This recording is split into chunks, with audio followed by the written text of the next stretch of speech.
কানাডায় এখন ঠান্ডা পড়া শুরু করলেও ইমিগ্রেশনের জন্য এই বহুল জনপ্রিয় দেশটির ইমিগ্রেশন সিস্টেমে এখন প্রচুর উষ্ণতা বিরাজ করছে। এইবার জাস্টিন ট্রুডো মুখ খুলেছেন কানাডার ইমিগ্রেশনের বিষয়ে। তিনি তার 7 মিনিটের একটি ভিডিওতে জাস্টিফিকেশন দিয়েছে দুটি বিষয়ে: কেন তাকে আফটার প্যান্ডামিক প্রচুর মানুষ আনতে হয়েছে এবং নেক্সট 2 ইয়ার্স তার ইমিগ্রেশন পলিসির উপর।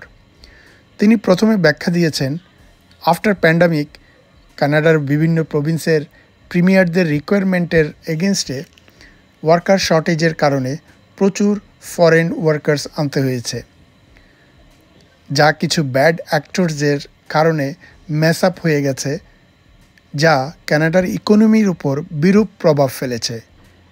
ভিডিওর একটি পর্যায়ে তিনি মিস্টেক হয়েছে বলেও উল্লেখ করেন, যদিও এ ব্যাপারে কনজারভেটিভ কড়া সমালোচনা করেছেন। তিনি তার ভিডিওতে উল্লেখ করেছেন নেক্সট 2 ইয়ার্স ইমিগ্রেশন রিডিউস করা হবে এবং টেম্পোরারি রেসিডেন্ট যেমন ওয়ার্ক পারমিট এবং স্টুডেন্ট ভিসা হোল্ডারদের বাড়ি ফিরে যেতে হবে তাদের কন্ট্রাক্ট শেষ হলে। তো এই ব্যাপারে কথা বলেছি কানাডার ম্যানিটোবাতে বসবাসরত সাকিবুর রহমান খান ভাইয়ের সাথে। সাকিব ভাই ইমিগ্রেশন বিষয়ে কথা বলেন। আমরা জানতে চেয়েছিলাম তার ভাবনা এই জাস্টিন ট্রুডোর বক্তব্যের উপরে। তাহলে শুনুন। রাহান ভাই, ধন্যবাদ আপনাকে। তো এটা বাস্তবতা আসলে যে কানাডাতে এই মুহূর্তে অনেক আনডকুমেন্টেড লোকজন রয়েছে, এমনকি ইন্টারন্যাশনাল স্টুডেন্টও কিন্তু রয়েছে প্রায় 13 লক্ষের কাছাকাছি। তো এই সংখ্যাটা অনেক। এর মাঝে অ্যাসাইলামধারী রয়েছে, যে প্রকৃত যে সংখ্যা কত সেটা আসলে আমরা কিন্তু কেউই ওইভাবে জানি না। গভর্নমেন্টের কাছে কতদূর কি হিসাব আছে তারাও কিন্তু সেই হিসাবগুলি প্রকাশ করে না। তো প্রাইম মিনিস্টার জাস্টিন ট্রুডো বলেছেন যে এখানে আসলে কোনো ব্যাড প্লেয়ার অর্থাৎ খারাপ লোকজন এই সুযোগটা নিয়েছে। ঘটনাটি সত্যি আসলে যে খারাপ লোকজন এই সুযোগটা নিয়েছে। দেখেন, যখন প্যান্ডেমিকটা শুরু হয় এবং প্যান্ডেমিকের পরবর্তী সময়ে আমরা কিন্তু কানাডার বিভিন্ন প্রভিন্সের প্রিমিয়ারদেরও কিন্তু বলতে শুনেছি যে তাদের লোক নাই, তাদের লোক নাই, তাদের লোক নাই।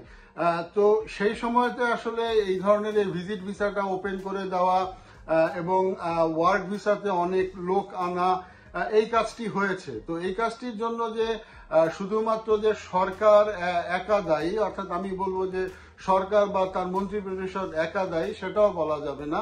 যেমন অনেক রেস্টুরেন্টগুলি তারা লোক এনেছে পয়সা দিয়ে, তারা বিভিন্নভাবে টাকা পয়সা দিয়ে লোক এনেছে। ইউনিভার্সিটিগুলির অনেক স্টুডেন্ট এসেছে, অনেক আরসিআইসি কনসালটেন্টরা তারা ভুয়া স্টুডেন্ট, ভুয়া অফার লেটার নিয়ে তারপরে তাদের স্টুডেন্টদেরকে নিয়ে এসেছে। তো এর সাথে আসলে সরকারও যেমন হয়তো মনিটরিং এর অভাবটা ছিল সরকারের, এই বিষয়টা সত্যি, মনিটরিংটা কম ছিল। তো সেই কম মনিটরিং এর ফলে কিন্তু অনেক লোক চলে এসেছে। এখন এর জন্য দায় কিন্তু প্রাইম মিনিস্টারও যেমন এড়াতে পারেন না, তার সরকার যেমন এড়াতে পারেন না, ঠিক তেমনি ভাবে এখানে যারা খারাপ প্লেয়ার যারা আছেন, অর্থাৎ যারা এই ধরনের ভুয়া অফার লেটারগুলি দিয়েছেন, যারা এইভাবে এলএমআই এর ভুয়া অ্যাপ্রুভ জবগুলি দিয়েছেন, সবাইকেই কিন্তু দায় নিতে হবে। তো সব মিলিয়ে পরিস্থিতিটা এখন খারাপ। এই পরিস্থিতিতে হয়তো কিছু লোকের চলে যেতে হবে। অন্যদিকে আমেরিকা থেকে একটা বড় সংখ্যক রিফিউজিদের একটা ঢল আসছে সামনে, এটা আসবে আমি নিশ্চিত। তো সব মিলিয়ে এই পরিস্থিতিটা মোকাবেলা কিভাবে করবে সরকার, সেটাই কিন্তু এখন দেখার বিষয়। তো আমরা ভবিষ্যতের দিকে তাকিয়ে রয়েছি, দেখা যাক সামনে কি হয়।